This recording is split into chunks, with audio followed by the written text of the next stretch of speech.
through my pants. I shuffled a yawn. It wasn't time to yawn, but I couldn't help it.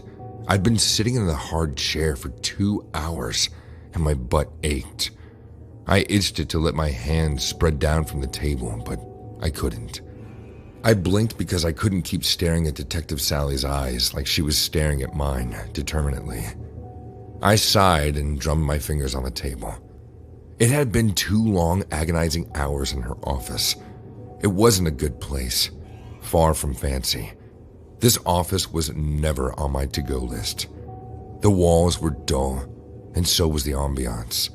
There was no food, and I was seriously hungry. Detective Sally's eyes trailed to my fingers and back to my face again. "So what are you trying to tell me now, Mr. Archer?" "That I don't know shit about Rachel's death," I retorted. I was aggravated. Spittle spurted from my lips. I was frustrated and sleep-deprived.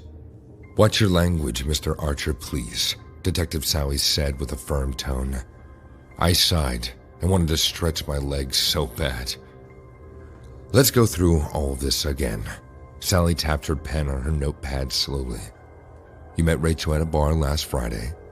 She paused so I could acknowledge what she said. I nodded slowly. "You had consensual sex." "It was a one-night stand thing, yeah," I said. Rachel was cute and had a pixie cut, was blonde. Her hair was the first thing that caught my eyes. It shone in the bar's dim lights, and I took the stool beside her and ordered a New York lemonade while she ordered an appletini.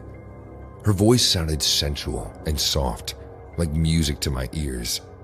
Her lips were red and plump. Her black dress fit perfectly on her slender, curvy body. When the barman came and gave us drinks, he was a scraggly dude with thick, shaggy hair. She picked it up, and I saw her long nails, shiny with red nail paint.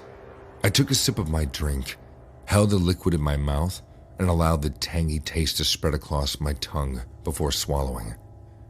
She took a sip too.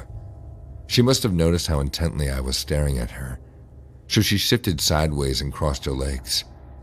"Hello," she said. Now I could see her face in full view. I could see how pretty she was. She wasn't that pretty in a generic way. Rachel was pretty in a Rachel way. I saw a lot of beautiful women, but it felt like it was the first time I had seen a beautiful woman. "I'm Archer Bruce." "I'm Rachel," she said. No last name, no middle name. She offered none. She was mysterious like that, which intrigued me. I offered to buy her a drink, but she refused, so we both ordered another set of drinks. We didn't talk about ourselves personally. Rather, we picked some random people lounging in the bar and talked about what people they might be. We didn't flirt with words. We flirted with body language. We stared each other in the eyes, and she smiled with a treacherously sexy smile. We must have exchanged numbers at some point or not, but it just happened. We had more than enough to drink, and we were borderline drunk. We decided to leave. We staggered out hand in hand into the streets of New York, into the blinding lights of a night. I got us a taxi, and we got in. She lived in a small studio apartment in the Bronx. We made out somewhat passionately on the sofa. She felt soft and sexy. I remember burying my hands in her short pixie blonde hair. We eventually passed out until the next morning. We weren't embarrassed by any sort, but it was my turn to babysit Adrielle. We all babysat my sister's kid. Adrielle was a nurse and a student. I didn't tell her this as I bolted out while fixing my belt. It was a one-night stand, and it was already 10 a.m. I guess that was enough time for a one-night stand dude to leave. "So what were you doing with her body? Her dead body in a tiny room hotel at Maplewood in New Jersey, 5 days later?" Look, I said this a couple times, and I'm sticking to it. She invited me. She called me and asked me to come over, and when I got there, she was dead. If I killed her, I wouldn't call the cops on myself. Calling the cops to the scene is a popular method we've observed with serial killers like you. I'm not a serial killer. Mr. Archer, we have some evidence. Your watch, your DNA, it's all over the place. Receipts to a credit card issued in your name. What else? I sit back inside. For hours I'd been questioned, and they had all these. I didn't notice my receipts were missing, but my watch. I have no idea how all this got there. I didn't even get to kiss her or have sex with her.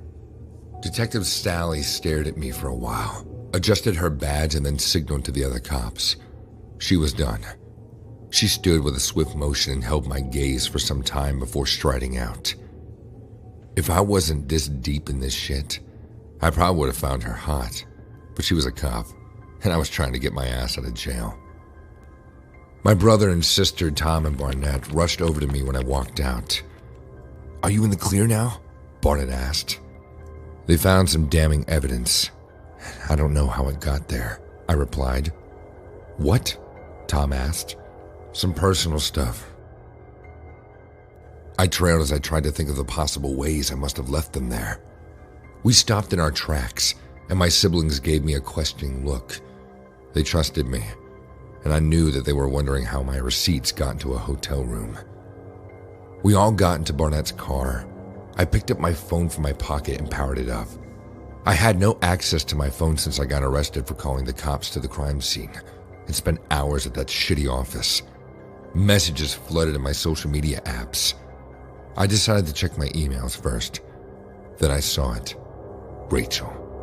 I knew it was her. pixiebitch@gmail.com. It was definitely Rachel. "Hi, Archer. I'm sorry it had to be you. I wanted to end my shitty life in an interesting way. So I drugged you and had sex with you and took all that stuff that the cops found, including some of your hair.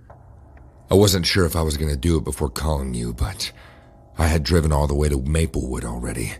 So I'm going to pop some pills now, and hopefully I'll be dead when you find me, and you'll be reading this after your first questionings with the cops. I'm sorry. P.S. Your tongue felt so good on me. P.S.S. The cops will find more evidence." Then the screen went blank, and I couldn't find her mail anymore. "Shit!" I exclaimed. It was at that point I knew I was fucked. I didn't know what else Rachel had taken from me. The next morning, I was groggy. My head threatened to split in half from the pain that it was writhing in. It felt like a hangover, but I was just sleep deprived. I couldn't sleep. I tossed and turned all night.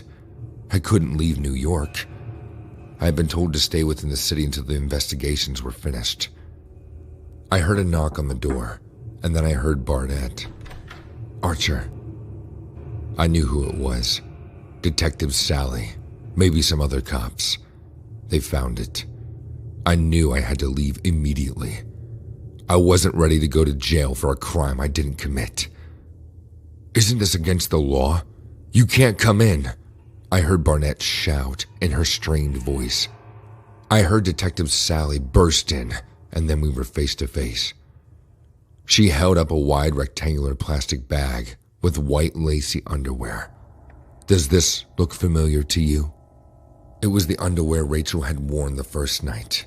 I tried to keep a plain face, but Sally was a cop. She must have seen the flicker of recognition in my face. "We found it in your trunk, Archer. The game's over." Panicking, I stretched out my hands to be cuffed. Was Rachel really dead? Or was this all a joke? How the hell did Rachel's underwear get into my trunk? It could only mean one thing. It wasn't really a suicide.